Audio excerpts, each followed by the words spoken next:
E se não for a gente que está doente, mas um sistema em desacordo com o que somos como seres sociais? Rod Twitty. Olá, vocês estão ouvindo Outras Mamas, eu sou a Thaís Goldcorn. E eu sou a Bárbara Miranda, e esse é o episódio 108, Saúde Mental Coletiva, com Camila Leonel. Ai, Lei, não teve o Ru. Não teve o Ru. Eu fiquei, assunto meio tenso, né? Não é porque o tema é sério, ficou pesado. Não existe uma única pessoa em 2021 que não esteja se sentindo ou melancólica, ou ansiosa, deprimida, sugada. Ok, entre nós, réis mortais da classe trabalhadora, esquece os milionários, né? Que não estão nem aí pra isso, e vamos falar disso mais pra frente, então. Nunca falamos e ouvimos falar tanto sobre saúde mental e a importância da gente se cuidar. A recomendação quase pré-requisito para viver nessa sociedade é: faça terapia.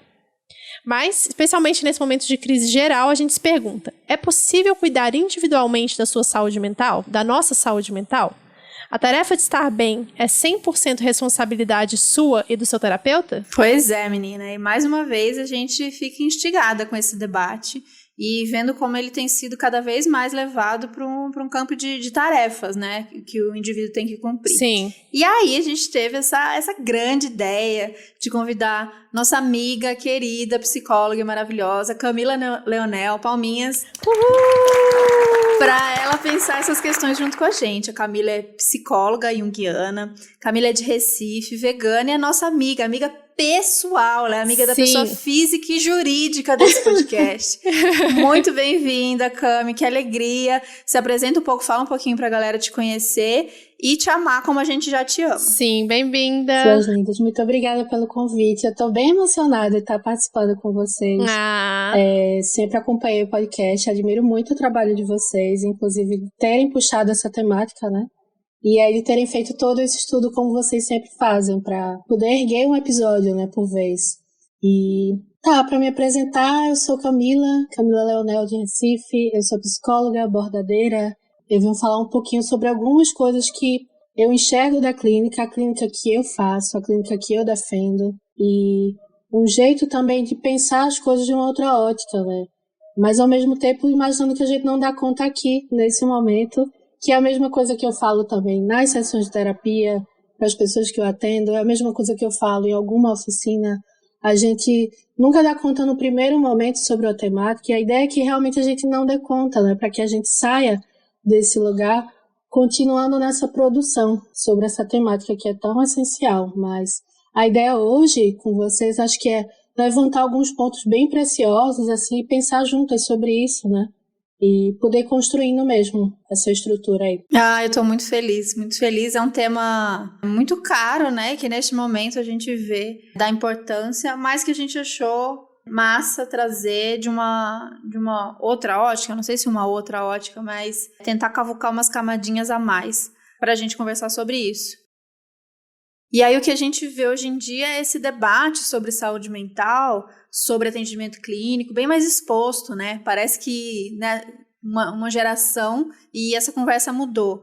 Eu lembro quando eu era mais nova, era uma coisa que vai no psicólogo, escondido, ninguém podia saber, tudo muito estigmatizado, coisa de doido e tal. E aí muito... Só criança problemática, né? Que só criança problema. E aí, de repente, isso virou, e aí você vê no Twitter todo mundo falando sobre a sua terapeuta, declarando amor à sua terapeuta, e falando sobre suas questões, falando sobre depressão, sobre ansiedade, sobre bipolaridade, e aí outros caminhos para se cuidar, tipo, para você ficar bem, saúde mental, faça terapia e medite, cuide de uma plantinha, faça exercício físico, todas essas dicas que a gente vê tudo mais exposto hoje em dia, principalmente na internet. E isso, obviamente, é massa, é ótimo, abre vários espaços para diálogo que antes ficavam mais escondidos dentro das casas, das pessoas, das famílias e das clínicas. Mas, né, como tudo nesse podcast, a gente quer cavucar.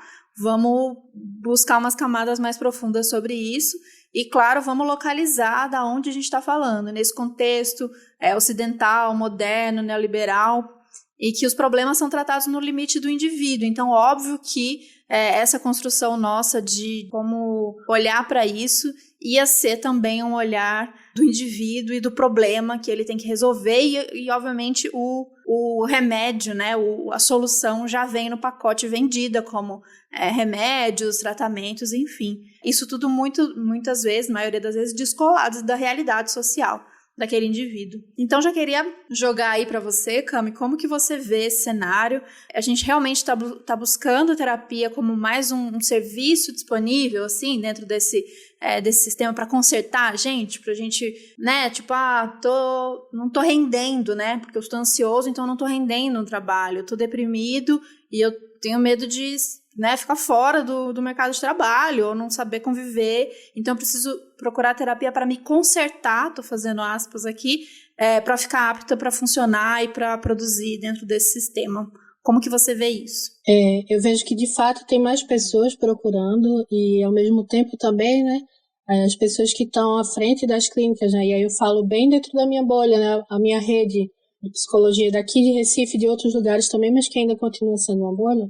De alguma maneira, também a gente está tentando sempre, né, propiciar que essa clínica chegue a mais e mais pessoas de um jeito acessível e a gente vai tentando dar conta disso também. Mas eu acho que acessar a clínica como mais um serviço para dar conta dessa estrutura, acho que não é de fato o problema, mas é o problema quando isso vira um produto, né? Porque aí o que é que a gente está fazendo com esse serviço?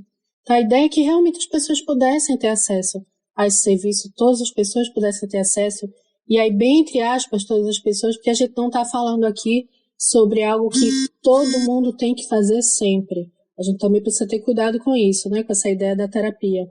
Mas a ideia é que se a pessoa quiser ter acesso, ela possa ter acesso, né, e ela entenda do que se trata esse serviço, do que se trata esse lugar, sobre o que é, quais são as possibilidades, também as implicações disso, né, mas ao mesmo tempo que isso não se torne um produto, que aí senão isso vai começar a se esvaziar de sentido e vai virar uma coisa, nós estávamos falando no começo, tá, da coisa do meme, né. Eu tenho visto muito uma coisa que é assim, tô com a terapia em dia, não quero guerra com ninguém, né? Quem tá com a terapia em dia. E aí eu fico pensando, quem que tá com a terapia em dia, hoje em dia, nesse cenário que a gente tá? Como que faz pra estar com a terapia em dia? O que é que a gente tá deixando de olhar pra entender que a gente tá com a terapia em dia? Então, isso me preocupa muito, né? Porque de onde é que parte esse discurso? E são algumas coisas que eu tento problematizar de fato na minha clínica, nos meus atendimentos, com as outras pessoas que eu trabalho em rede, né, os outros psicólogos, as outras psicólogas, para tentar cada vez mais entender como é que a gente pode ir lá nesse pontinho onde essas pessoas trazem isso e problematizar, porque a clínica também é sobre isso. Não é só sobre um lugar que é confortável. É também um lugar confortável, acolhedor, mas é também um lugar de problematizar esse discurso do outro que chega, né? Então, às vezes é isso mesmo. Nossa, total, você falou disso do meme Estou com terapia em dia, acho que foi até a Marília Moscovitch que eu vi ela falando uma vez, que as pessoas estão colocando de bio de Tinder, tipo, terapia em dia, tipo, faço terapia, que era tipo assim, a garantia de que eu não vou dar pau, de que eu não vou dar problema, de que eu sou uma pessoa que se relacionar, é o selo, né? E assim, mas eu acho que importante demais fazer terapia. Uma das viradas da minha vida aí foi a partir do momento que eu comecei e quero fazer mais, é isso. Não tô com a terapia em dia porque uma vez por semana não tá dando conta e não vai dar conta. Se eu fizer 7, não vai dar conta, né?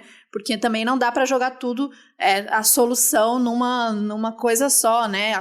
Tem que ser rede, tem que ser amplo, e a gente vai aprofundar mais nisso. Mas aí virou esse check, né? Até porque não é solução, né? É um processo. Sim, é um processo e ele não... Mas mesmo sendo um processo, né? Ele não vai se esgotar ali, enfim. E aí tá esse check, né? Terapia em dia. Pode se relacionar comigo, sou zero probleminha, tudo bem resolvido, não vou dar chabu, gente. Pelo amor de Deus, pelo amor de Deus. Eu acho que tem que atualizar pra estou indo pra terapia. Se ela está em dia, já não sei. Porque às vezes... passa a sessão e eu só tive uma sessão, às vezes eu sinto, assim, porque era tanta coisa que parece que foi, agora eu desabafei esses problemas, ainda tem mais 300 milhões de problemas, né, então o que é estar com a terapia em dia hoje em dia, pelo amor de Deus. Pois é. E pensando nisso, né, que aí já faz o gancho para nossa próxima questão, né, Babs? Essa questão de como é que a gente vai falar desse mundo que a gente vive, né? Como é que a gente vai falar dessas questões do que é muito da frase que a gente trouxe no começo, do mundo que a gente vive hoje, de um adoecimento geral da sociedade, como que a gente vai, então eu vou lá, não pego mais bolsinha e vou na terapia, abro meu aplicativo aqui, abro meu Skype e faço a minha sessão, como que eu vou dar conta da minha saúde mental ali naquela sessão, e como que porque ser humano também que tá ali do outro lado, né, a terapeuta, porque a galera às vezes também coloca num lugar que eu fico desesperada, porque eu fico imaginando a situação, e eu pergunto isso muito pra Cami também, a situação das psicólogas, das psicanalistas nesse momento, né, que as pessoas estão cada vez mais doentes. E eu fico pensando, tipo, queria poupar a Mari hoje, sabe? Acho que eu vou estar dando uma poupada na Mari hoje, porque não tá fácil pra ninguém e tal. Então a gente também deposita naquele único ser humano que vai resolver questões que não são resolvidas ali, né, na sessão. Então não tem como a gente fazer esse debate sem descolar do social, né? Do meio que a gente vive, né, Babs? Sim, com certeza. E eu acho interessante falar dessa coisa da mercantilização da terapia também, porque hoje em dia foi uma coisa que a gente nem colocou no roteiro, mas eu lembrei agora que eu vejo muita propaganda, principalmente nos Estados Unidos, de aplicativos de terapia, assim, tipo, agora você tem um terapeuta disponível para você a hora que você precisar. Então, assim, se você tem uma crise... Já tá chegando por aqui. Se você tem uma crise de ansiedade, o seu terapeuta tem um terapeuta disponível para você a hora que você quiser. Já, né? É um Tinder de terapia, sabe? Que as pessoas te atendem. E, óbvio, é muito bom, né? Tem um serviço de realmente de um momento de muito estresse, etc. Mas e aí, talvez isso não é uma coisa que individualiza ainda mais e a gente não tem mais rede de apoio no nosso meio social, sabe? De famílias, amigos, etc., em que todo mundo se ajuda e você tem que recorrer a um serviço extra com uma pessoa que nunca te viu na vida, que vai te ver ali por 15 minutos, fazer uma sessão de 15 minutos para lidar com o seu problema pontual. Isso também é uma mercantilização, é muito doido para pensar nisso. Né? Eu estava lembrando de quando eu comecei os atendimentos, né, depois que eu me formei, assim que eu iniciei a clínica oficial, né? Porque eu digo oficial, mas quando a gente está em estágio já é oficial, né? Mas nesse lugar mesmo, assim, de alguém que está montando, está atendendo, está divulgando. E eu lembro muito que as pessoas que estavam aparecendo no começo, não sei se também era por conta da época, né? Que agora já não é mais assim, mas as pessoas perguntavam muito por pacotes, assim. Não, mas eu quero comprar um pacote, eu quero 8 sessões, eu quero um pacote de 10 sessões. Você trabalha com pacote, 10 sessões? E eu fui entender de onde é que vinha essa demanda de pacote, né? O que é que a pessoa esperava com esse pacote? O que é que ela estava encomendando ali? O que é que ela estava achando que ela estava comprando também? E eu sempre trabalho muito essa questão do tempo na terapia, de diferentes formas. O tempo, a duração da sessão, como é que a pessoa está gerenciando esse tempo? O tempo também antes da sessão, né? Como é que a pessoa está se preparando para esse momento que às vezes é tão reduzido dependendo do que for a sua demanda de fala, a sua temática no momento, mas como é que a pessoa está vivenciando isso fora do atendimento clínico? Porque não se resume ali, no horário que está comigo, mas como é que ela gerencia essas demandas afetivas mesmo, como é que ela está estruturando isso e, ao mesmo tempo, o que é que ela espera com esse tempo? Então, ela espera que dê conta disso em um mês? Ela espera que dê conta disso em um ano? Ou então ela espera que isso nunca vai dar conta, que ela nunca vai sair da sessão da terapia? Como que é isso para outra pessoa? Então, assim que alguém chega para um começo de atendimento comigo, eu gosto sempre de olhar para esse viés do tempo, para entender de onde é que essa pessoa está partindo, para poder trabalhar com ela junto nesse lugar, nessa ideia que ela traz, ou para desconstruir, ou para costurar alguma coisa, né, junto, assim, um retalho nesse lugar, para produzir uma outra ideia sobre o tempo, mas poder pensar que não é só aquele espaço de atendimento e também quais são as demandas que ela traz. Essa coisa do 24 horas, ele está disponível 24 horas. Depende muito do atendimento e como a pessoa está. Então, se ela estiver passando por uma crise, se ela estiver em um processo muito delicado de vulnerabilidade, a gente avalia, né? E aí vai de profissional também, para cada profissional, vai de abordagem para cada abordagem, mas a gente avalia esse grau de vulnerabilidade. Em alguns casos, a gente se deixa disponível dentro de um horário, e aí continua tendo um contorno de um limite, né? Porque precisa ter um limite para a gente também, para que seja viável e saudável para quem está nessa linha de frente. mas a gente estabelece um período maior de atenção. Então, olha, vou ficar disponível, vou ficar atenta ao seu contato. Caso você passe por algum pico, né, de ansiedade, o que quer que seja que essa pessoa tiver em vulnerabilidade, né, mas eu fico me perguntando quando isso já é a base do atendimento, né, quando você falou dos aplicativos, né, eu estou aqui disponível 24 horas, qualquer momento, e aí, quem que é essa pessoa? É a mesma pessoa nesse lugar contínuo de acompanhamento? Não é? E aí, não sendo a mesma pessoa e sendo 24 horas, é um produto? E sendo um produto, eu me vinculo a ele nesse lugar de dependência? Então, eu tô mal, isso aqui que vai dar conta. Quase como uma problematização que a gente faz também com a medicação, né? Muito entre aspas, mas uma ligação também sobre a ideia do uso da medicação, né? Como que as pessoas fazem uso disso? Como é que elas enxergam? Muito mais que fazer uso, como é que elas enxergam? Porque a pessoa já tem uma ideia concebida sobre isso antes mesmo de ter uma indicação para uma medicação, né? Então, já começa daí. Qual que é a ideia que as pessoas têm disso, né? De recorrer a esse lugar, mas como é que ela está estruturando todo o restante?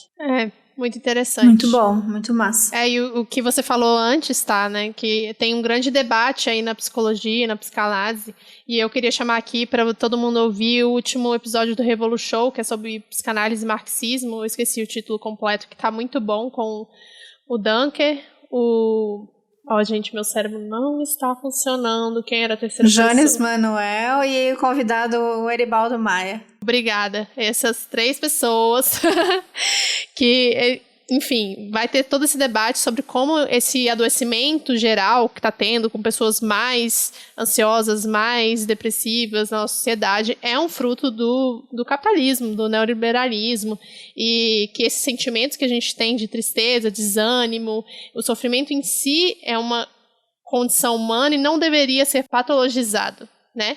Mas os adoecimentos mentais que a gente conhece hoje são resultado desse modo de vida que a gente está tendo, de consumo, de produção intensiva, né? Da gente trabalhar o tempo inteiro e estar preocupado em produzir o tempo inteiro. E acho que ao mesmo tempo também isso de cercar só em si a questão, né? De não compartilhar isso com outras estruturas e entender que tem uma ponte entre outras estruturas também, e também de não enxergar esse lugar maior de problematização, né? Eu costumo pensar a clínica nesse lugar que é importante a gente fortalecer o individual para que a gente tenha energia para elaborar esse coletivo, mas se a pessoa fica só nesse lugar do individual, preso nessa esfera, o que é que ela produz, né? É quase como uma alienação, né, de si mesma. Então, o que é que ela está ouvindo enquanto eco desse lugar se ela não rompe com isso e estabelece outras estruturas com sociedade, com alguns movimentos, com outras dores também, que falam sobre as dores diretamente dessa pessoa, mas que tem uma outra tradução, né? Uma tradução muito pessoal, a partir da estrutura de cada um, mas vem de algum lugar coletivo, né? E é muito interessante isso que você falou sobre o trabalho, sobre alienação sobre o tempo. E aí eu vou trazer agora a Maria Rita Kell, psicanalista maravilhosa, que a gente usou bastante também o livro O Tempo e o Cão, que super recomendo para quem se interessar pelo tema. Eu vou até abrir uma aspas aqui para ler uma frase dela. Então ela vai dizer que o indivíduo, sob o capitalismo liberal, dispõe de uma enorme variedade de escolhas quanto ao desfrute de seu tempo livre. Por outro lado, a marcação que caracteriza o tempo do trabalho, de forma desproporcional à oferta efetiva de oportunidade de trabalho, invade cada vez mais a experiência da temporalidade, mesmo nas horas ditas de lazer. Ou seja, o capitalismo ele vende pra gente que a gente tem... Não, imagina, você tem o seu tempo, você é livre, você é um ser humano livre, você vai lá, tem as suas horinhas de trabalho, mas depois disso você é livre para você fazer o que você quiser. Mas a gente não costuma não refletir sobre esse tempo todo, que é o tempo, aspas, de novo, livre, ele está marcado pelas horas de trabalho também, porque é o tempo que você vai se preparar, que é por isso que eu lá no começo disse que a terapia entrando como um desses serviços, que é os que vão deixar a gente aptos ao trabalho, que é você vai comprar uma roupinha, né? Você vai se ajeitar, você vai se cuidar, ficar bonitinho, você vai fazer uma massagem porque você tá com dor na coluna, porque você trabalhou o dia inteiro, você vai... Então, até o nosso lazer ele é pautado pelo esse recorte de tempo entre trabalhos, né? Então, cria essas questões essas angústias mesmas, a depressão, como que não existia a depressão, né? As depressões, que tem sei lá quantos tipos que já são categorizados aí de depressão, essa perda de perspectivas de si mesmo, assim, é quase que um cansaço de si mesmo, né? Depois, falando aqui de orelhada, sem informação nenhuma, a Cami pode falar depois. Mas ela vem trazer isso no livro, né? Sobre essa questão da alienação e como essa economia capitalista, ela é muito estruturada nessa questão de fazer a gente se perder com a coisa do nosso tempo e ter que colocar coisas para que vire útil, né? Para que a gente chegue a algum lugar nessa corrida de preciso cumprir isso, eu preciso encaixar coisas aqui, o tempo como tempo perdido. E aí, de novo, vamos trazer, como sempre, tem quase sempre nesse episódio, trazer a Ailton Krenak, que vem dizer que a vida não é útil, que não é essa corrida louca de tempo de enfiar coisas para chegar a algum lugar, né? Ai, meu Deus, perdi minha vida, eu perdi tempo e tal. Então, esses sentimentos que a gente vai perdendo, de angústia, de não conquistei, de comparação, de frustração, vão gerando esse monte de falhas na máquina, vamos dizer assim. E aí, depois a gente tem que buscar esse conserto. Para além disso, a gente vive nessa nossa realidade, também imposta pelo capitalismo, que a gente vive sob fome, né? A gente vive num sistema racista, a gente vive com perda de todos os nossos direitos básicos. Sem falar, isso aqui estou falando sem pensar ainda em 2020 e 2021, né? A gente vive com medo da iminência do desastre ecológico, ambiental.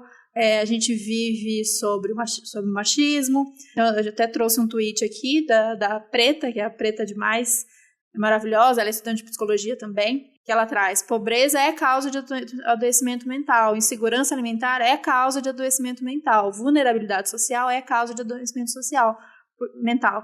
Porque senão a gente fica nessas de buscar na gente, né? Vem pra culpa, né, Cami? A culpa é muito comum junto nesse processo, né? Porque, poxa, por que eu não tô conseguindo? Por que eu tô ansiosa? Por que eu tô, né, angustiada? Por que eu tô deprimida? Por que eu não tô conseguindo render? Por que eu não tô conseguindo conviver? Por que eu não tô conseguindo agir? Por que eu paralisei? E a gente se culpa, né? Eu não sou tão forte, né? Eu falhei. Pô, mas o meu colega do lado tá aqui, mas conseguiu. Ele tá fazendo as coisas. Por que eu não consigo? E aí cai na culpa. Quando a pergunta tinha que ser por que eu preciso render o tempo inteiro, né?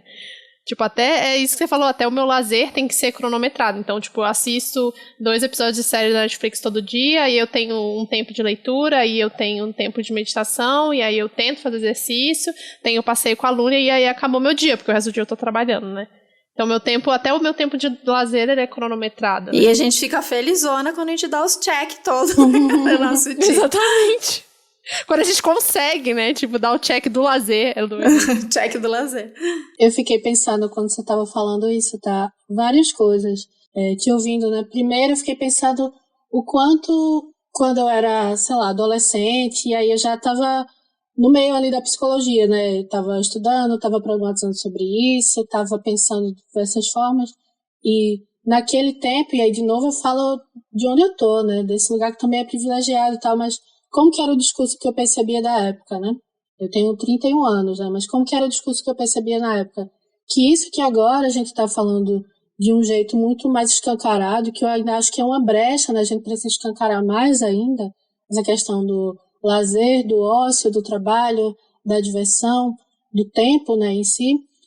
Lá atrás a gente via muito isso nessa estrutura do professor, que era uma coisa que, assim, é o professor que trabalha, mas mesmo assim ele leva o trabalho para casa, como que ele dá conta, qual que é o salário que ele recebe, isso é justo ou não é, qual é o peso disso, e aí ele tem que dar conta de uma estrutura de ensinar outras pessoas, então a responsabilidade que tem isso, né?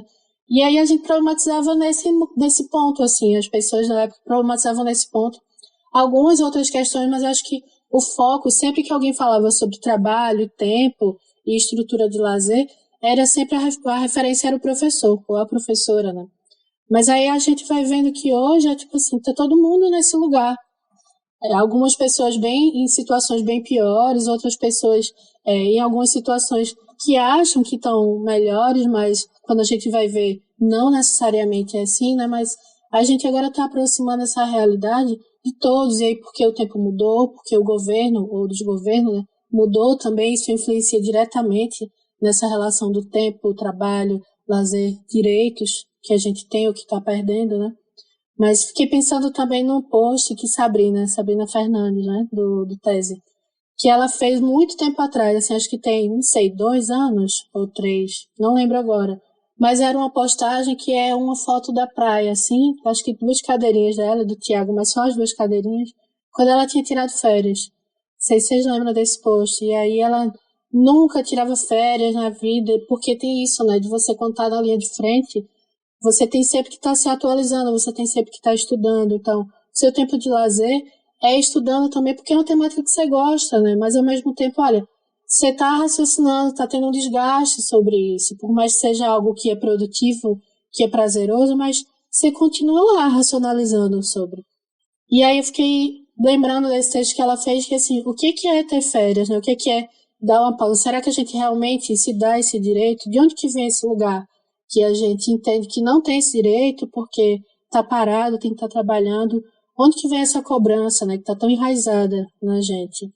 E aí, ao mesmo tempo, eu lembrei de outra coisa, que é uma música de Siba, que é um artista pernambucano, mas que já ganhou o mundo, e que eu amo muito as letras dele. E tem uma música que ele fala do tempo, tem várias, mas tem uma música que ele fala do tempo, que ele diz que toda vez que dá um passo, o mundo sai do lugar. E, ao mesmo tempo, quando ele diz isso, ele diz o seguinte, que depois ele escuta o mundo dizendo, corra para me acompanhar. Então, quando que a gente dá conta de tudo isso, de saber que cada passo que a gente dá muda um tanto e, ao mesmo tempo, a gente tem que dar conta desse lugar que está em transição sempre, ou às vezes está muito parado e a gente está andando em círculos, né? Demais, já quero ouvir, não conheço essa música, amo referências. É maravilhosa essa música. Tem que ir tem que ir pro Carnaval de Olinda, vai no show do Siba. Eu acho que tem que vir pra Recife. Vindo pra Recife, se resolve. Com 84 anos, quem sabe? Eu vou colocar o trechinho da Toda vez que eu dou um passo, o mundo sai do lugar. Toda vez que eu dou um passo, o mundo sai do lugar. Eu vivo no mundo com medo do mundo me atropelar. Toda vez que eu dou um passo, o mundo sai do lugar. E o mundo, por ser redondo, tem por destino me bolar. Exato, a gente fica correndo atrás, né? Correndo atrás da gente mesmo, e que a vida é isso, né? A gente passa a vida buscando ter vida, mas nisso a vida aconteceu, tá acontecendo o tempo todo. Eu fico bem quando eu tenho essas conversas com o Guilherme ou com alguma amiga que fica, mas... E eu sou ótima pra aconselhar, né? Eu sou conselheira maravilhosa, não aplico em mim, mas eu aconselho que é uma beleza. E aí fica nessa de, mas eu queria, eu preciso, porque quando eu não sei o que, mas gente, é isso aqui que tem, isso aqui ver a maravilha dessas pequenas coisas do dia a dia também. Quando a gente quer buscar uma coisa fora, né? Tipo, esse é o dia, essa é a vida que aconteceu. Eu não tô falando nesse momento caótico, que isso não tem como ver coisa bonita, não. Mas quando a gente sai, aí no percurso a gente vê uma árvore, uma coisa, isso é a vida, né? Fica buscando umas coisas muito mirabolantes também. E outra, quando se sente triste, fica desesperado. Não pode. A gente tem desespero de sentir, né? A gente tem que estar sempre eufórico, sempre animado, sempre felizão. E aí, também não tanto. Calma, também não é pra sair gritando, saltitando. Tem o aceitável, né? O sentimento, a demonstração de sentimentos aceitável, não é nem muito eufórica, nem muito livrona também, porque senão você vai causar muito, fica aí na boa, não vai sair gritando, cantando na rua, mas também não fica triste, não pode sentir, não pode ficar melancólico, você tem que ficar ali, manter ali no médio. E aí a Maria Rita Kel vai falar muito isso também, né? Que a gente, do direito à saúde, o direito à alegria, a gente passa para a obrigação de ser feliz. E a tristeza é vista como uma deformidade, um defeito moral. E aí, isso aqui já é aspas, tá? Ao patologizar a tristeza, perde-se um importante saber sobre dor de viver.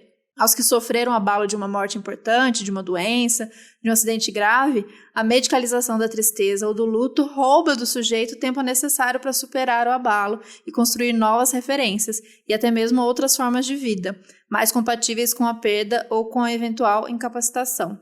A gente não vai entrar aqui sobre a questão de medicalização, mas eu só queria, comentando isso que a Marita Hell traz nesse trecho, eu sempre lembro dessa história. Quando eu me separei do Gui, eu fiquei muito mal, muito triste, claro. Eu já estava há 10 anos juntos, sei lá.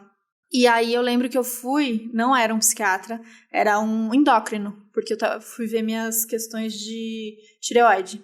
E aí eu tava muito derrotada, assim, né? E aí comecei a chorar. Sei lá, que ele me perguntou, comecei a chorar. Porque, né, eu já sou essa pessoa que eu faço isso. E eu tinha passando por uma separação, tava bem fragilizada. Não sei o que ele perguntou, comecei a chorar. E aí contei pra ele.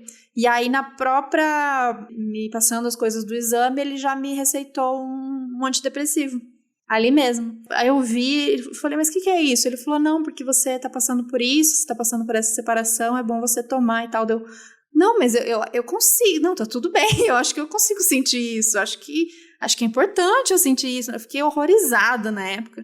E não tomei, claro. Mas eu fiquei muito, muito pensando sobre isso. Não é, de novo, o extremo de condenar a medicação quando ela é necessária, mas também o horror que a gente tem do luto, do sofrer, da tristeza, né? Que não pode sentir, então já toma um negocinho pra você ficar ok, pra você ficar tranquila e não causar, vai encher o saco dos outros com essa tristeza aí, ficar chorando pelos cantos, pelo amor de Deus. Eu acho que tanto a extrema, né, a felicidade extrema e a tristeza extrema, elas estão vinculadas a uma ideia de individualidade muito grande dentro do capitalismo, né? Então, se você tá muito feliz lá, curtindão sua vida, é porque você é uma pessoa totalmente alienada do resto que está acontecendo aqui. Se você está extremamente triste, quer dizer que você só tá olhando pra você, porque a vida não é tão ruim assim, sabe? Tipo, é meio que é um paradoxo no final das contas, né? Não tem...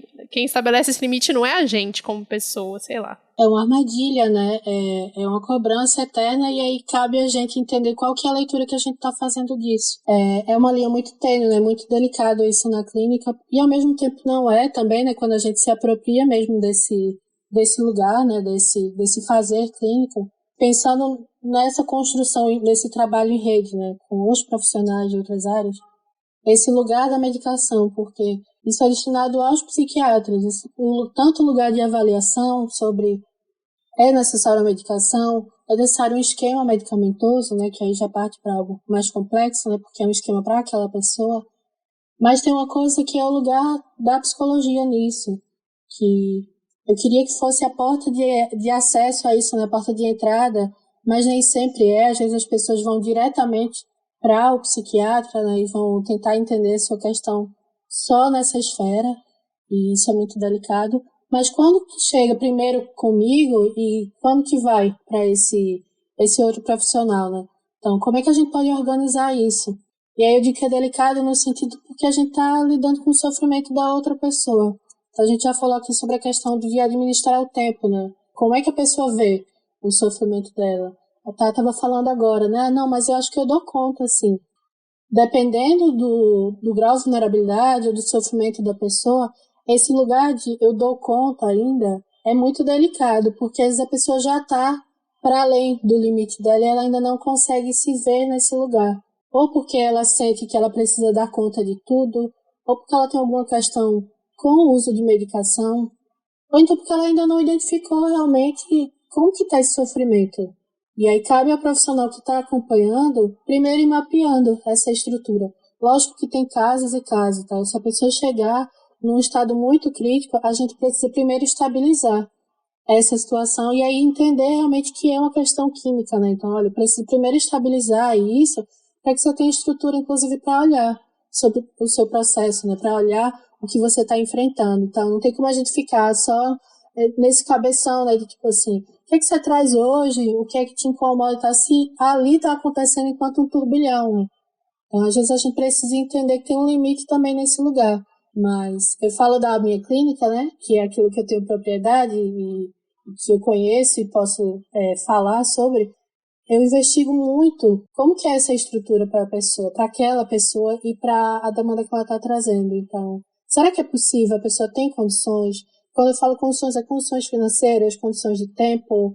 Como que é isso para ela, né? Será que é possível primeiro a pessoa mapear sua própria estrutura orgânica? Porque aí a gente tem que entender que tem um corpo aí, né? A gente não tá só na psique, né? A gente não só tá nesse lugar de entendimento, né, de consciente, inconsciente, o que está emergindo, mas como que está esse corpo, então? Será que tem alguma coisa com relação a B12, com relação a ferro, com relação à vitamina D, com relação à tireoide? Que aí tudo arquiteta, né, para entender como é que a gente vai sentindo e interpretando também essas emoções. Como é que está essa estrutura? A gente tem esse tempo para poder investigar isso? Tem esse tempo. Então, se tem, vamos. E aí a pessoa vai dar conta desse lugar, vai trabalhar, vai entender como é que é possível ir atrás desses exames. Quando ela recebe a resposta, se não tiver nada nesse lugar, nada pendente, nada baixo, em desequilíbrio, aí a gente vai entendendo outras estruturas, como, por exemplo, como que é para você o uso de medicação? Como que você enxerga isso? Como que você vê? Qual a sua ideia sobre? E aí a pessoa vai falar se tem algum preconceito, a pessoa vai falar se tem algum medo de se tornar dependente dessa medicação, a pessoa vai falar de alguma experiência que ela já pode ter tido na vida e que encaixou, não encaixou, funcionou ou não, foi traumática ou não. Aí a gente vai falar também sobre profissionais, que aí isso é uma outra estrutura também, né? Da mesma forma que a psicologia. Então você pode ter sido atendido um tempo atrás por um profissional X, não ter encaixado, né, no seu jeito de lidar com a vida, a sua dinâmica de vida, e aí isso não ter sido confortável, não ter sido acolhedor, não ter sido produtivo, e você ter criado essa memória, até traumática mesmo, né? E que invalida totalmente o serviço, né? Ah, não acredito na terapia porque eu já fiz e tal, mas você fez com uma pessoa. E aí a gente volta para aquele ponto que Thaís falou no começo, né? E aí nesse ponto a gente vai olhar que é um profissional que está ali. Não é a psicologia no geral, foi um profissional.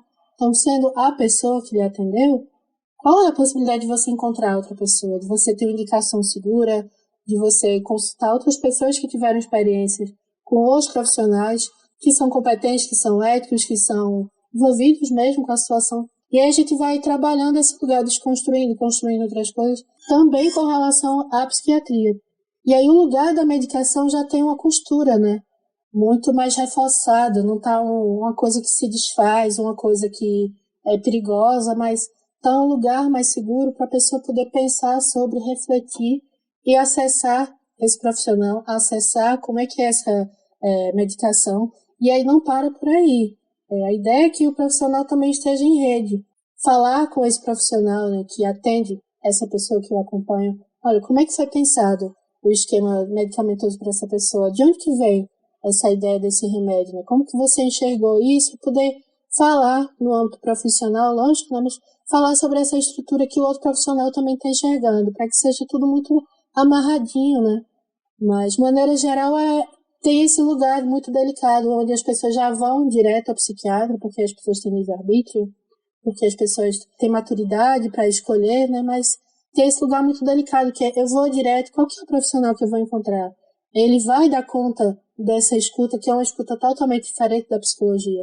E aí já vai passar uma medicação de cara, e aí eu estou consumindo isso, vira um produto também, vira uma dependência nesse lugar de que a medicação vai dar conta da minha questão, do meu sofrimento, ou eu mesma vou dar conta. Então, calma, será que você precisa dar conta sozinho? Também tem esse questionamento. Olha, será que realmente você precisa dar conta disso? Eu falo que é isso no braço, né?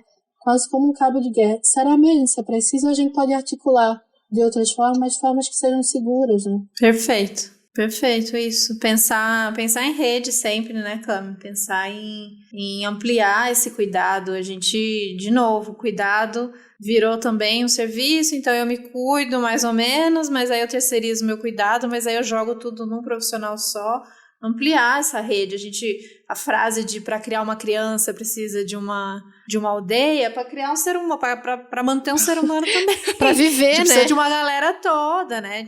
E é isso que o liberalismo quer dizer pra gente, que tá de boa todo mundo dentro da sua casa, cada um que se cuide, você é livre para fazer o que você quiser e também para dar conta de você. No máximo você conta com as pessoas da sua família, desse núcleo sagrado que está dentro da sua casa. E não, a gente precisa de... E se não der conta, tem uma pílula que traz a solução. Tem uma pílula, né? Exato. A gente precisa de todos nós, a gente precisa de uma rede toda. Então, né, isso aí pensando agora já nesse mundo doente que a gente vive, ok, a gente precisa de uma psicóloga, com certeza. A gente precisa também de uma psiquiatra, muitas vezes. A gente precisa também de muitos amigos, sim, de umas paixões, de repente. A gente precisa de um guru, a gente precisa de um mestre, a gente precisa de professor, a gente precisa de...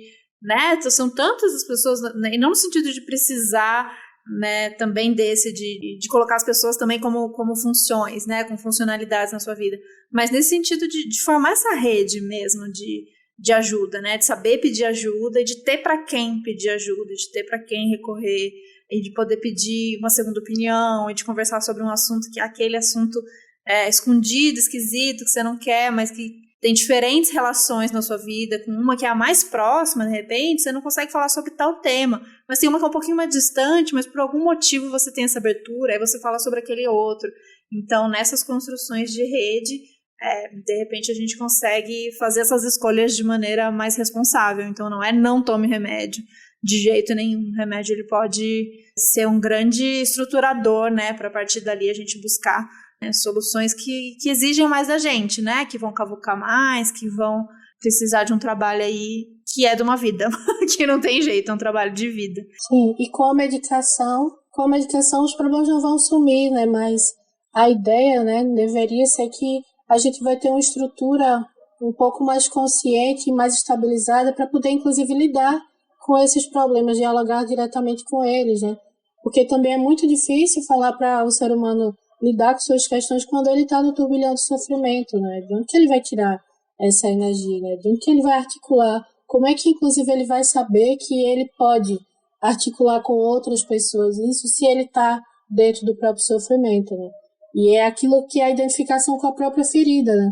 Quando a gente se identifica demais nesse lugar, a gente se cega para todas as outras estruturas.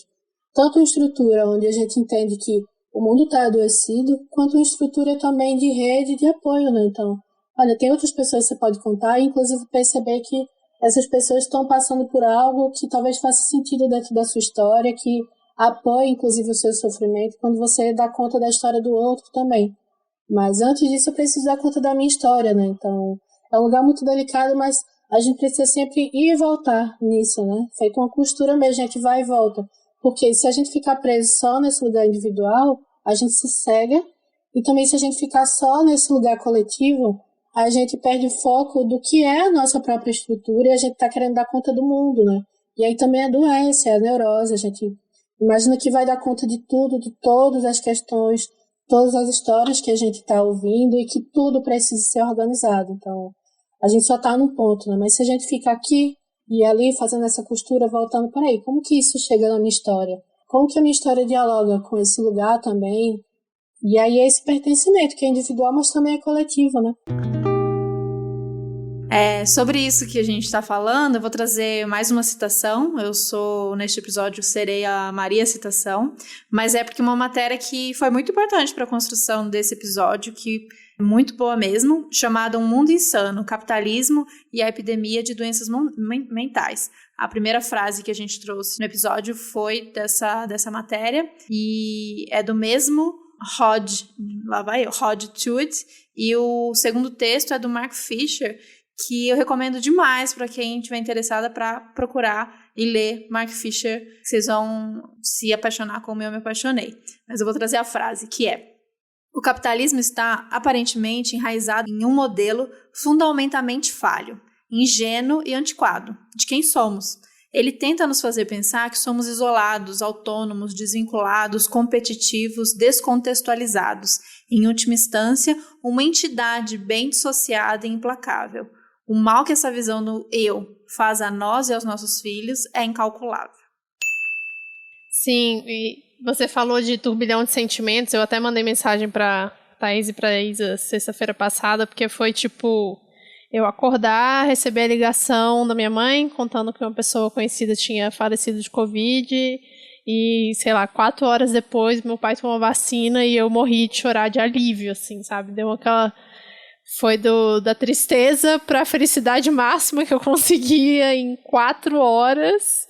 E é muito doido, né? Esse momento que a gente está vivendo agora de pandemia, que tem um adicional aí, não é só todos os problemas que o Brasil já tem naturalmente, né? Salles, Bolsonaro, essas merda tudo. E mais, ainda tem um adicional de pandemia que tá assim, a nossa volta 100% do tempo, né? E a pesquisa que fizeram mais recente é que a saúde mental do brasileiro piorou em 53%, né? Eu não sei o quanto que isso significa em termos de pesquisa, como foi feito, enfim, a gente vai colocar o link, é uma matéria da BBC, mas eu acho que a gente está nesse momento em que está todo mundo mal e a gente, ao mesmo tempo, tem vários momentos de anestesia, assim, né? Que seria talvez de uma alienação que a gente não sente absolutamente nada, não consegue sentir mais o sofrimento, né? A gente perdeu a habilidade de sofrer porque o sofrimento está tão grande que a gente está meio que bloqueando isso, né? Sim, tem muito isso e é muito louco, né, a gente pensar que é justamente o contrário, né, quando a gente vai aqui falar sobre saúde mental e a gente tá falando que não existe uma saúde mental individual, a gente tá falando sobre uma saúde mental coletiva. Como pode, em prol dessa saúde mental, essas pessoas usarem argumentos tão individuais, né, para se proteger, e a gente vê isso não só em relação à saúde mental, a gente vê esse comportamento no geral, né, principalmente de quem tem essas possibilidades. Então a gente tá falando aí da galera com grana, então eu vou construir aqui o meu espaço perfeito, protegido, incrível, e eu vou me salvar, o resto é que se dane. Ou pensando nas gerações futuras, vai tudo se lascar mesmo, pensando em destruição ambiental. Eu não vou estar aqui para ver, eu não vou ver o fim, eu não vou ver os mares se acabando, eu não vou ver não ter animal, eu não vou ver não ter nada. Então, enquanto isso, eu sigo aqui aproveitando, não vou ver mesmo. Então, é justamente o contrário do que a gente vem trazer aqui, né?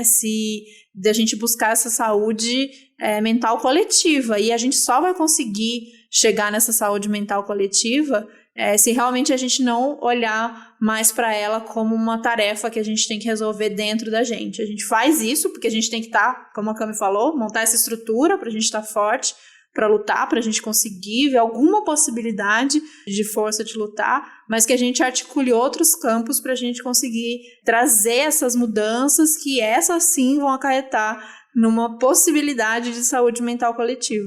E aí a gente tem meio que 2 extremos, e que eu vou trazer aqui um vídeo do Dunker que eu assisti sobre depressão e melancolia, que ele fala: depressão é um luto para psicanálise, é um luto mal feito, é um luto que sequer foi iniciado. E o que é esse momento que a gente está vivendo, se não um luto constante? São renúncias constantes que a gente está fazendo.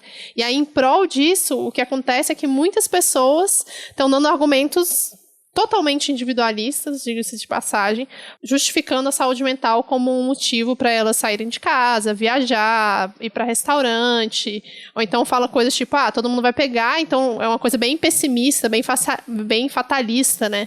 Todo mundo vai pegar alguma hora, então vou jogar aqui minhas cartas e se eu pegar, pegou, sabe?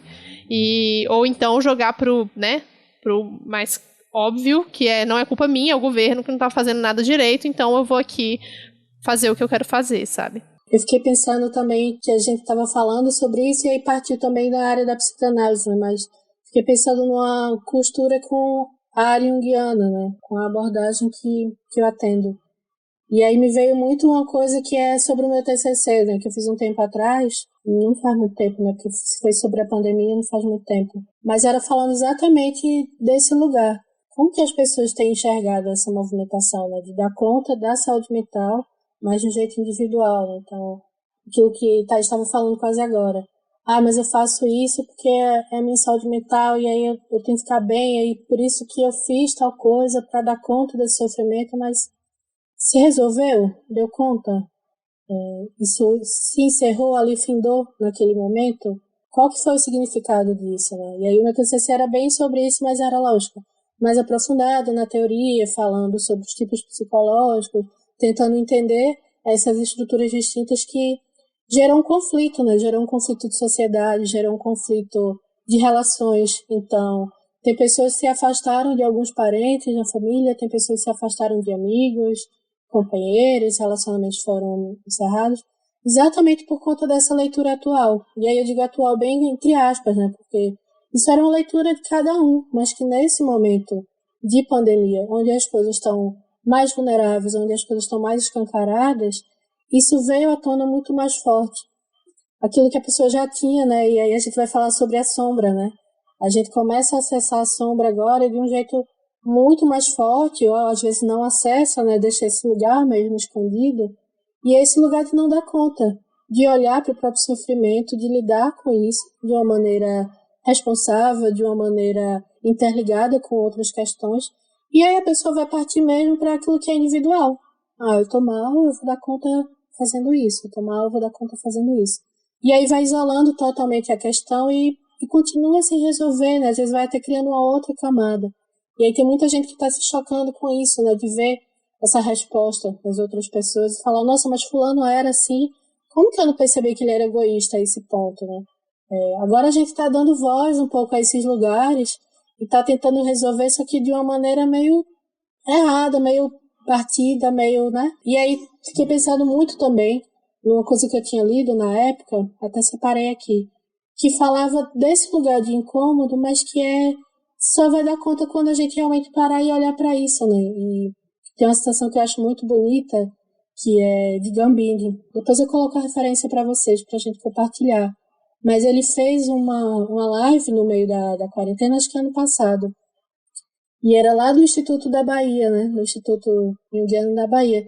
E ele falava exatamente sobre esse lugar. E tem uma coisa que ele diz que é assim: devemos tomar consciência da vida, o planeta do qual somos hóspedes, sermos mais empáticos, entender o que sente uma árvore que foi mutilada, o que sente os animais que queimam as patas e morrem queimados.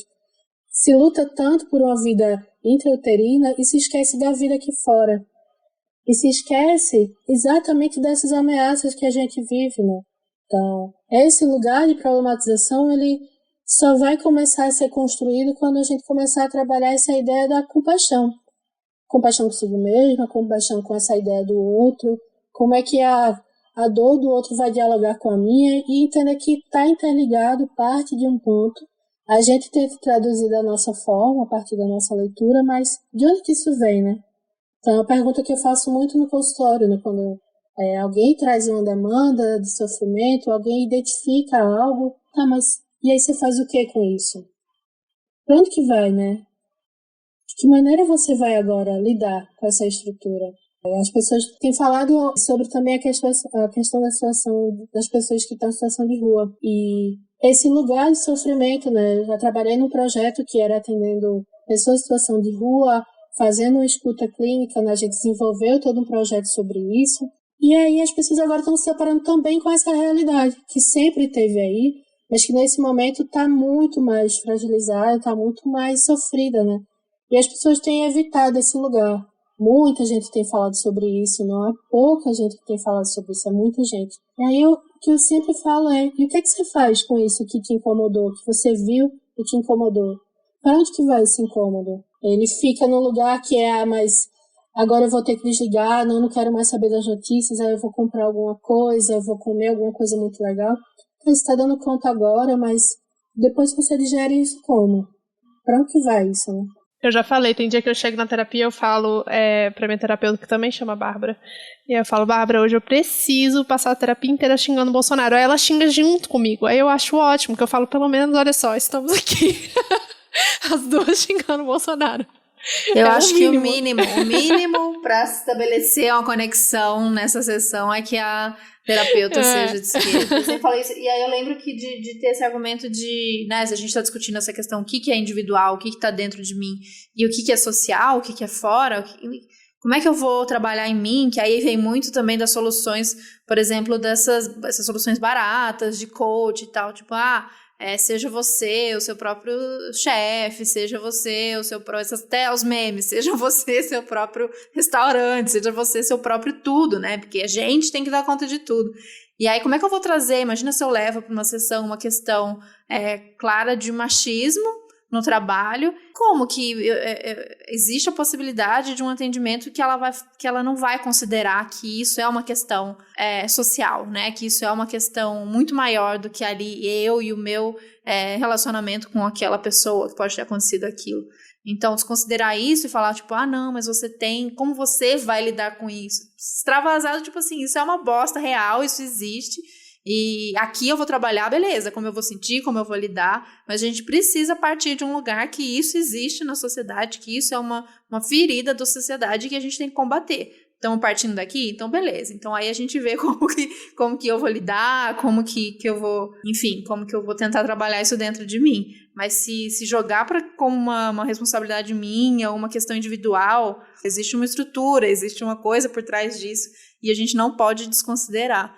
Se a gente concorda, se a gente partiu de que não existe uma saúde mental individual, né, plena, isso aí existe nesse pessoal viajandão de Instagram, que vai falar que é pleno, que tá tudo certo, porque não se importa, porque tá protegido, porque existe uma condição material para que ela se proteja de tudo aquilo e para que ela não se importe com tudo aquilo. Mas tirando essas pessoas, nós que somos diretamente afetados, né, seja todo mundo, todos 99%, toda a classe trabalhadora, para você que é mulher, para você que é negro, para você que é LGBT, para você que é uma pessoa com deficiência, todos nós vamos sentir de alguma maneira. E aí, se a gente deslocar isso do meio que a gente está vivendo, né, se a gente deslocar isso agora, nesse momento que a gente é brasileiro, que a gente vive no meio de uma pandemia, com todos os agravamentos, com desemprego, com fome, com morte, como a Babi falou, é notícia de morte que a gente nem dá conta mais de viver esses lutos, né? Mesmo sendo alguém distante, né? Você conheceu, mas que não é alguém ali do seu convívio,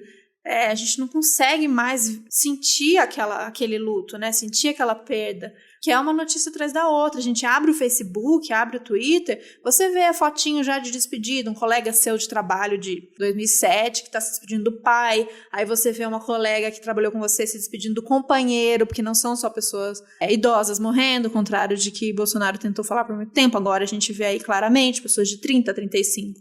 A gente vê Salles destruindo tudo, a gente vê a falta de confiança em começar a sentir uma tossezinha. A gente já abriu a câmera aqui com a Babi falando, tô me sentindo esquisitinha. É o tempo todo, você acordou tossindo, você acordou com uma febrinha, você acordou com um mal-estar, pronto, você já dá um medo, porque sua cabeça já vai, se eu piorar, e se começar a faltar ar, e se eu for pro hospital, e se não tiver insumo, sabe? E aí é uma falta de perspectiva no futuro, né? Tá ruim agora, mas eu acredito que no amanhã vai ser melhor, porque é assim, né, que a gente costuma trabalhar nosso otimismo, a nossa permanência aqui, né? Levanta, sacode a poeira, dá a volta por cima, porque amanhã é lindo.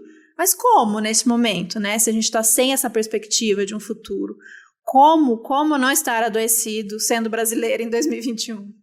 Eu vi um tweet ontem, que agora eu vou ter que procurar, puta merda, que era a única coisa boa do governo, eu acho que era isso, era a única coisa boa do governo Bolsonaro, que a gente sabe que essa semana tá muito melhor do que a semana que vem. Sim, exatamente. Tipo, meu Deus. A que ponto chegamos?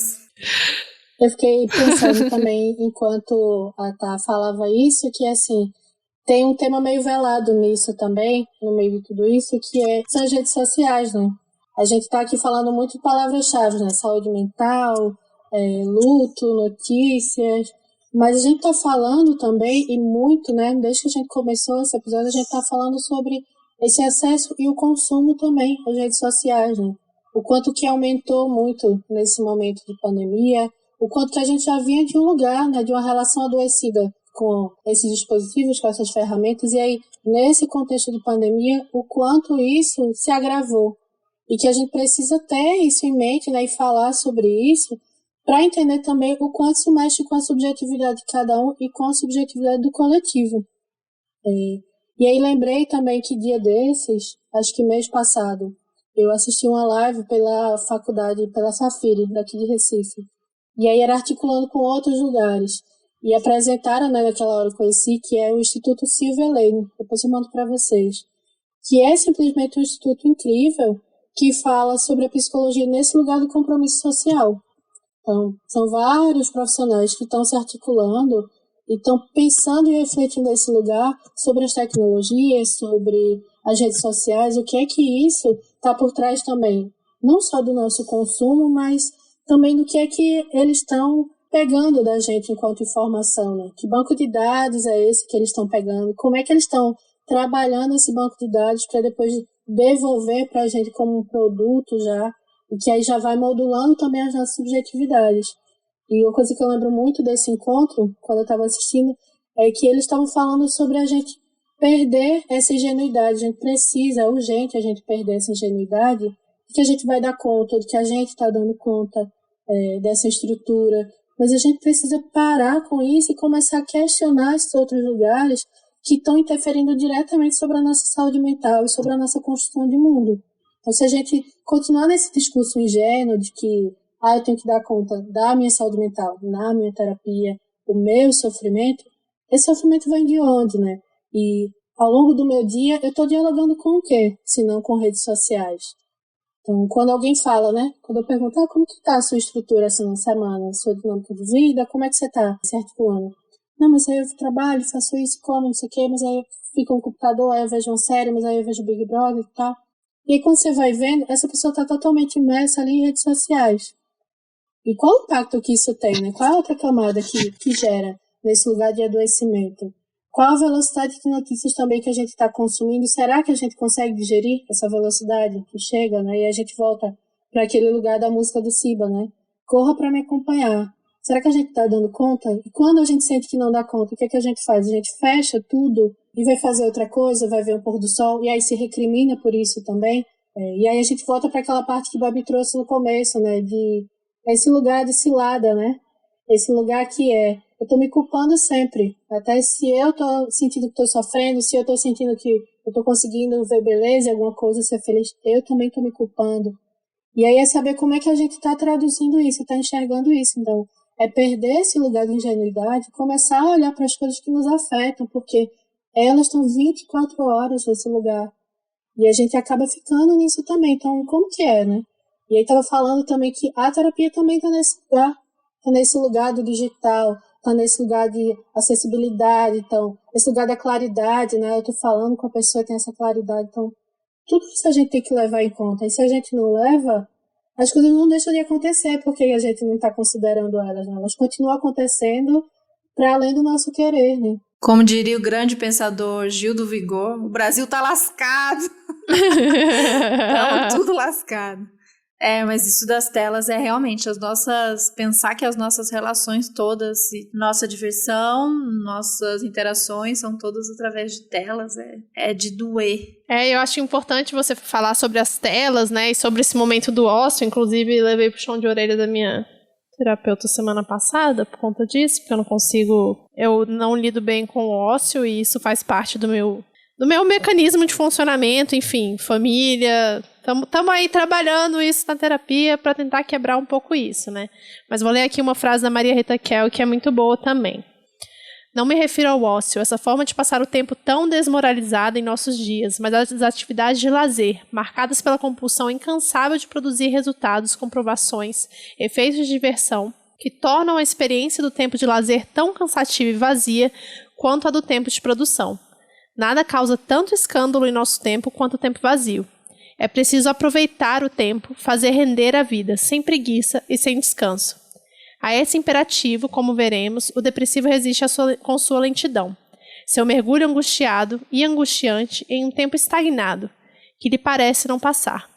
Ainda que eles não saibam disso, a inadaptação dos depressivos em relação às formas contemporâneas de aproveitar o tempo pode ser reveladora da memória recalcada de outra temporalidade, própria do tempo em que o tempo não contava. E é muito o que a gente falou no começo, né, do episódio, e estamos voltando aqui nessa conclusão, exatamente essa coisa do ócio e que o Ailton traz no A Vida Não É Útil, de que não precisa ter utilidade o tempo inteiro, né? Então, eu sou uma pessoa que fui educada para fazer só coisas que tivessem sentido, de alguma forma, né? Então, eu dancei durante anos da minha vida, no momento em que eu me tornei adulta e eu já não ia mais dançar profissionalmente. Por que você faz dança? Ou se eu resolvo, né, fazer aula de canto, para que você está fazendo aula de canto? Ah, não, é para o podcast. Para o podcast eu posso fazer aula de canto. Eu fazer aula de canto porque eu quero fazer aula de canto não faz sentido na minha cabeça, sabe?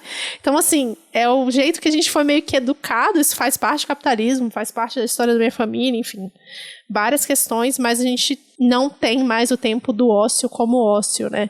E as redes sociais são aí a ferramenta perfeita para preencher esse espaço. Total, a gente não vê mais o tempo, né, dessa maneira, é isso que ela tá falando, é outra temporalidade, de que a gente precisa incluir coisas, e se a gente não incluir, a gente tá atrasado, a gente tá perdendo, a gente tá devendo.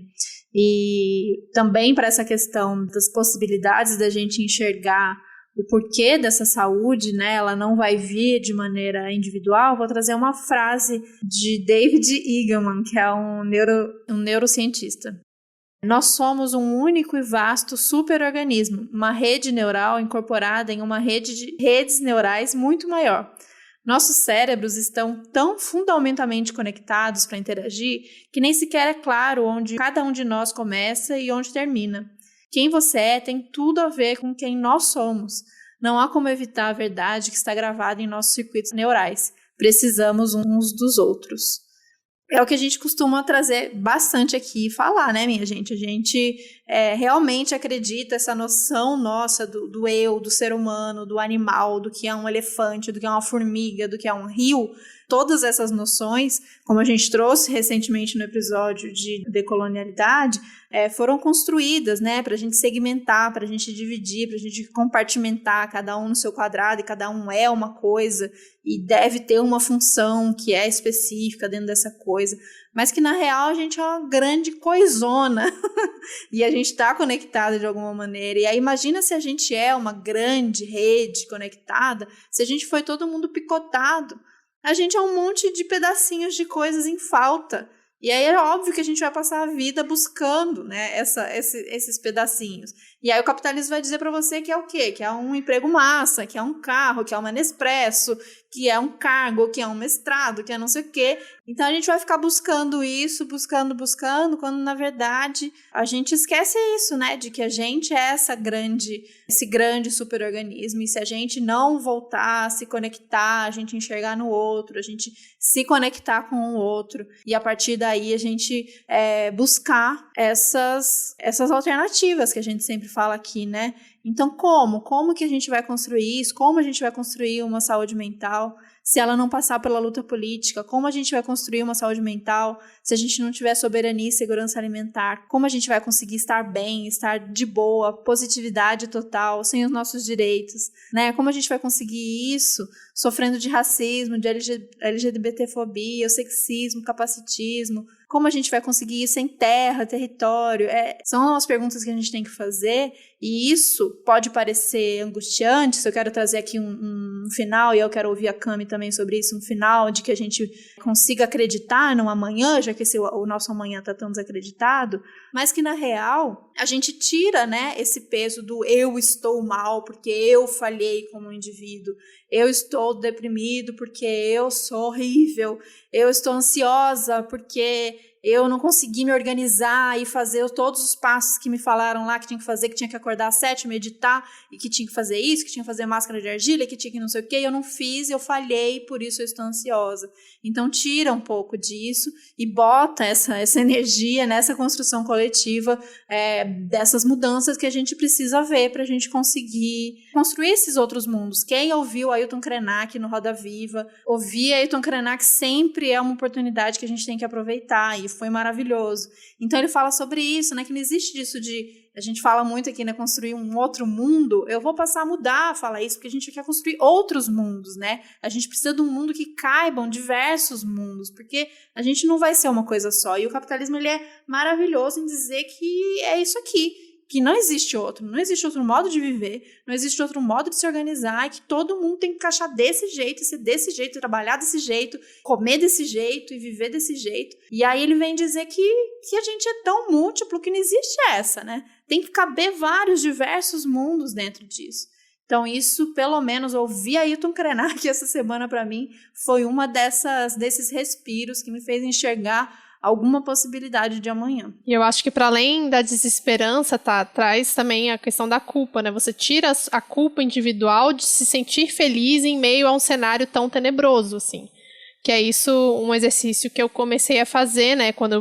Cara, é isso, eu não tenho controle sobre a vacinação do Brasil inteiro, sabe? Tipo, é triste, eu fico muito triste, tem dias de tristeza, tem dias de, como a gente falou no episódio passado, de chorar no banho, tem dias de chorar no banho, mas eu não posso me sentir triste o tempo inteiro dentro de casa, porque eu tô bem, no final das contas, né? Eu tô bem, então você tira essa culpa também, que também é individualizada. E aí tem uma coisa de poder enxergar outras realidades também para poder respirar nesses outros cenários, né? O lugar da terapia também é esse lugar de poder olhar outras estruturas e dialogar com esses outros lugares de saúde, né?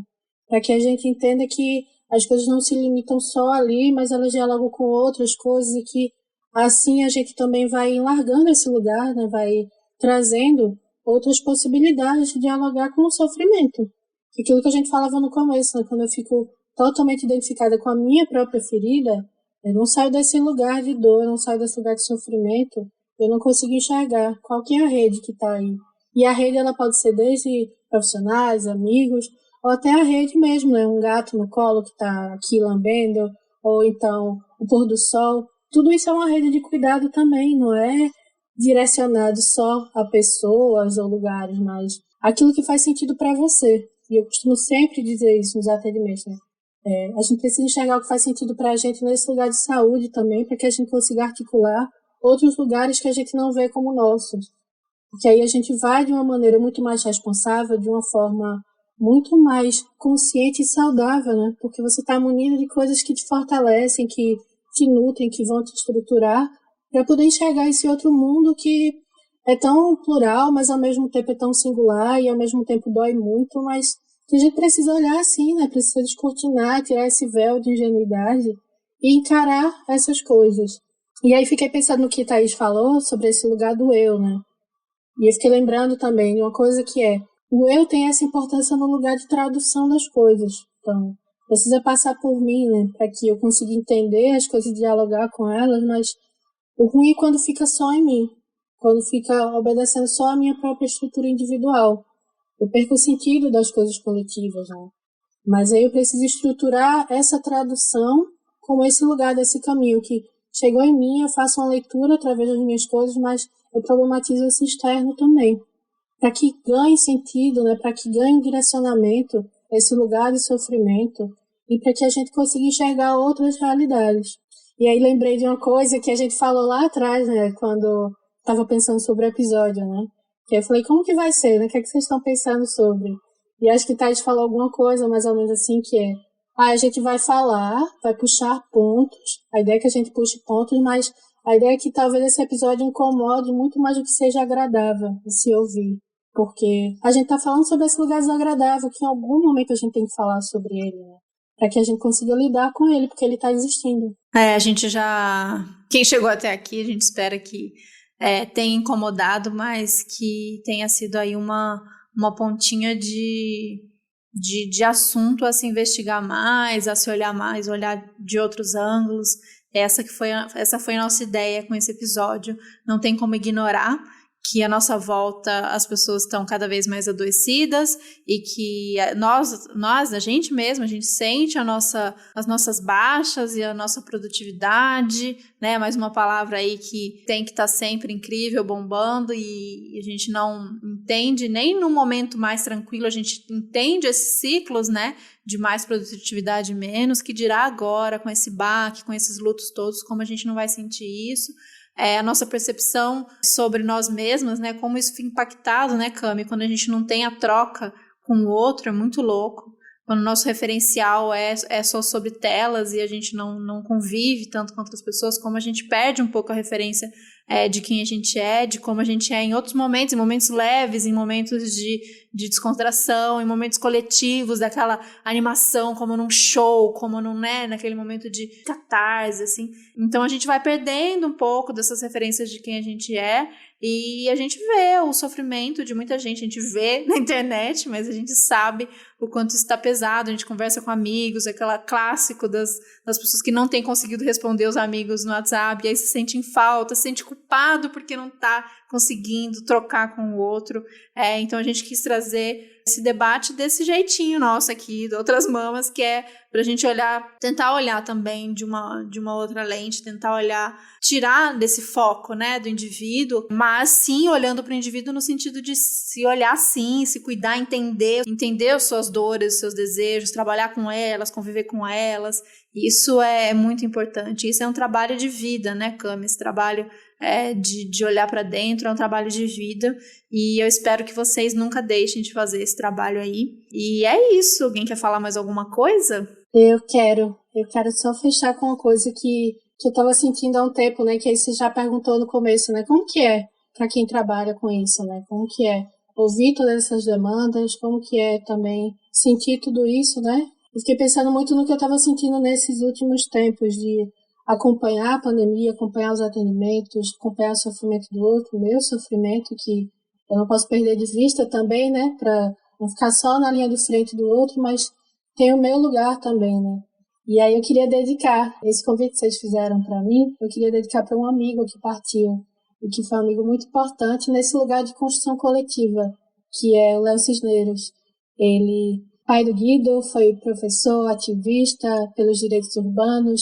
Ele pensava na cidade, nesse lugar de rede mesmo, lugar para todos. Estruturou o Ocupa Estelita com a gente, né? E de uma maneira muito pessoal, isso mexeu muito com a minha saúde mental em diversos aspectos, né? Então, às vezes de uma forma mais densa, e outras vezes de uma forma mesmo a acreditar e esperançar nesse futuro, e um futuro que pode ser para todo mundo, né? Que deve ser para todo mundo, com direitos, e o direito à cidade. E aí eu queria dedicar essa participação para ele. Ô, amiga, coisa linda. Oh, meu Deus. Eu achei que eu ia conseguir chegar até o final desse episódio sem chorar. Eu queria agradecer muito você. A Camila, gente, eu falo isso de quem participa das lives que eu faço com a Isa, já ouviu falar isso. A Camila é a amiga que todo mundo precisava ter. Porque é assim, é uma pessoa presente, uma pessoa atenta, uma pessoa que tem esse olhar no outro. Acho que ela não poderia ter outra profissão melhor do que psicóloga, porque o olhar, e ela tem esse olhão grande, atento, brilhante, porque o olhar que ela tem para o outro é uma das coisas mais lindas que eu já vi. E eu te agradeço demais por ter aceitado esse convite com a gente. É sempre muito bom te ouvir, é sempre bom estar com você. Obrigada. Eu só queria poder agora entrar no avião e dar um abraço desse meu amor da minha vida em Recife. A gente tem um grupo que é Carnaval Olinda 2020. Aí a gente troca. Carnaval Olinda 2021. Aí a gente vai trocar. Aí Carnaval Olinda 2084. Eu vou estar lá, hein? Eu fui estar. A gente sempre acredita. A gente tem que acreditar, A gente acredita. A gente vive por esse Carnaval em Olinda no futuro. Todas nós juntas curtindo. Vai acontecer.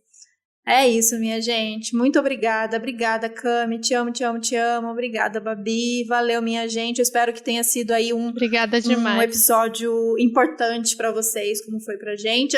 Tem muita referência. A Cami trouxe muita coisa. A gente leu muita coisa. Tem podcast, tem vídeo, tem livro, tem texto. Vai estar tudo lá no Medium. Vocês procurem. Que tem, e pra todos os gostos. Tem desde a coisa... a gente ouviu um podcast que o Emicida tá com um podcast do Amarelo.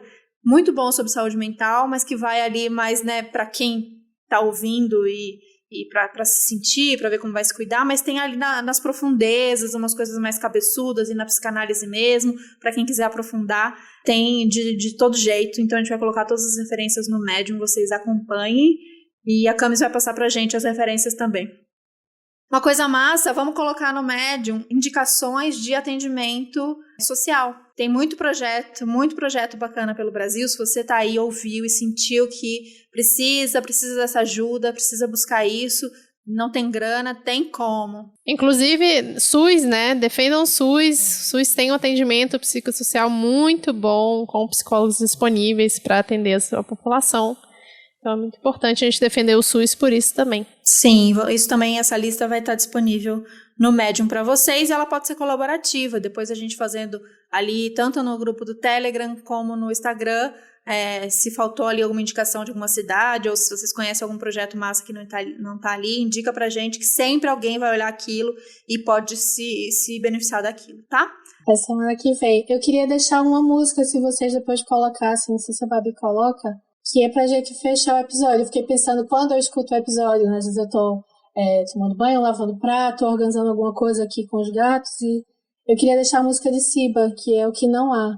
Eu acho que ela é muito bonita pro nosso episódio. Sim. Muito obrigada, gente. Valeu, Cami. Um beijo. Obrigada, Cami. Obrigada, gente. Até semana que vem. Beijo. Cada ilha Chapita, pra viver sem tanta violência. Dá pra fingir que não há. Cada ilha